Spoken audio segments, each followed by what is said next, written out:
J'ai reçu la nomination du pape François en même temps comme une marque de confiance et en même temps avec crainte et tremblement, parce que c'est une mission importante. Donc là, devenir archevêque de Toulouse, ce n'est pas rien. C'est un gros diocèse un peu plus important que celui de Grenoble, et surtout c'est un archevêché métropolitain, donc qui implique une responsabilité par rapport à mes frères évêques de la province de Toulouse. Et c'est un diocèse aussi où il y a une université catholique et un séminaire, donc autant de responsabilités. J'ai été ordonné prêtre en 1986 à Aix-en-Provence, et j'étais membre de la communauté d'Emmanuel.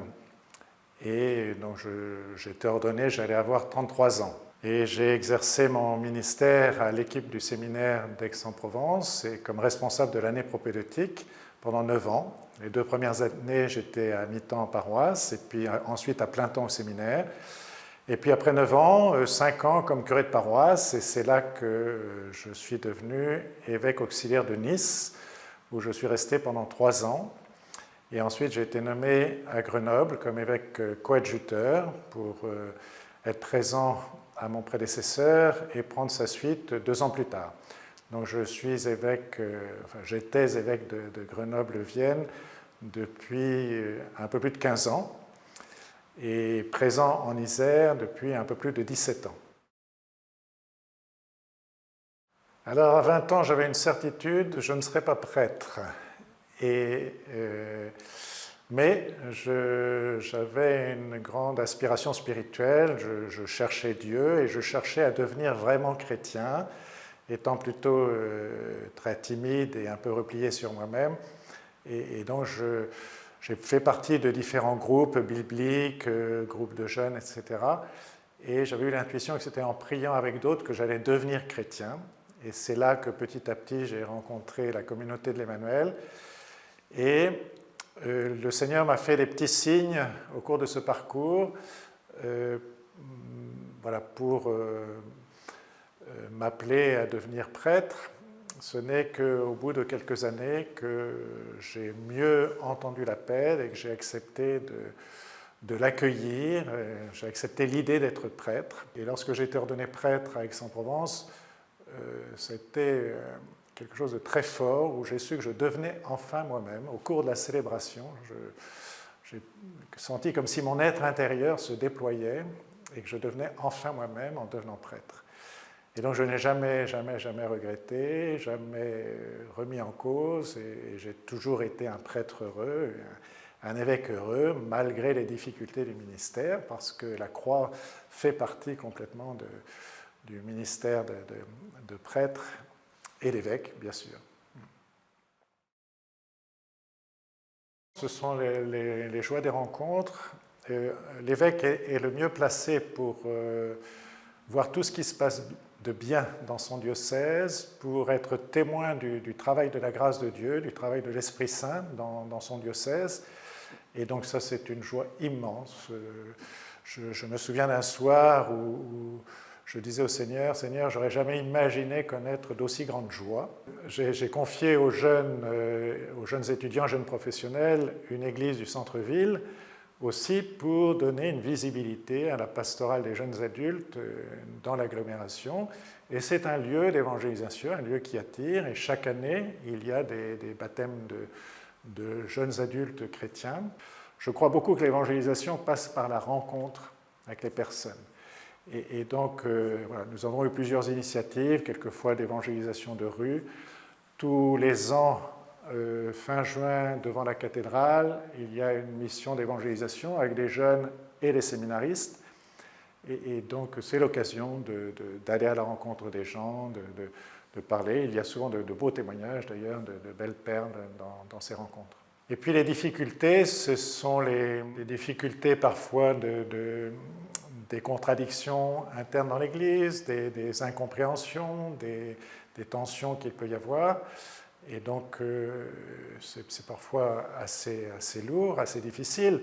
L'évêque doit parfois prendre des décisions, assumer des responsabilités qui ne sont pas toujours comprises. Et là, il peut y avoir des difficultés, alors qui viennent peut-être de ce que l'évêque n'a pas su d'abord expliquer, mais qui viennent aussi de gens qui refusent finalement la décision. Parfois, il y a un moment de solitude quand on prend la décision et nous devons assumer la décision prise. Et donc, voilà, ça peut être parfois une difficulté aussi. Ma devise épiscopale est « Demeurer dans mon amour ». Donc, c'est tiré du chapitre 15 de Saint Jean, qui m'a toujours nourri fortement. Et avec l'idée, si vous voulez, d'être vraiment enraciné dans le Christ, de demeurer en lui profondément et de vivre de cet amour que le Christ a vécu et ce feu de l'amour qui est donc aussi justement pour évangéliser, pour aller à la rencontre des hommes et des femmes de notre temps et pour témoigner de cet amour du Christ. Mais pour cela, il faut soi-même en vivre et faire d'une certaine manière du cœur du Christ un lieu de stabilité profonde intérieure. Le premier rôle, c'est le rôle de communion. L'évêque est, dans son diocèse, dit le Concile Vatican II, le principe d'unité pour son diocèse, comme le pape l'est pour l'Église universelle.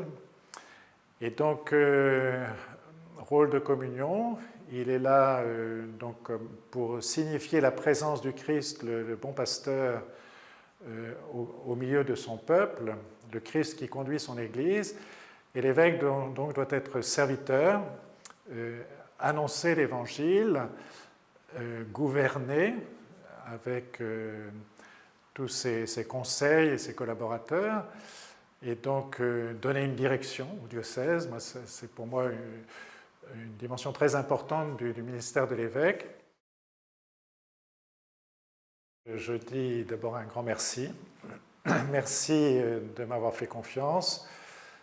Merci de m'avoir fait grandir aussi dans les joies, y compris dans les difficultés. Je veux leur dire aussi de continuer à avancer fidèle au Christ avec les belles missions, que ce soit dans le domaine de la diaconie, que ce soit dans le domaine des jeunes, dans le domaine de l'évangélisation en général, et de l'annonce de la foi.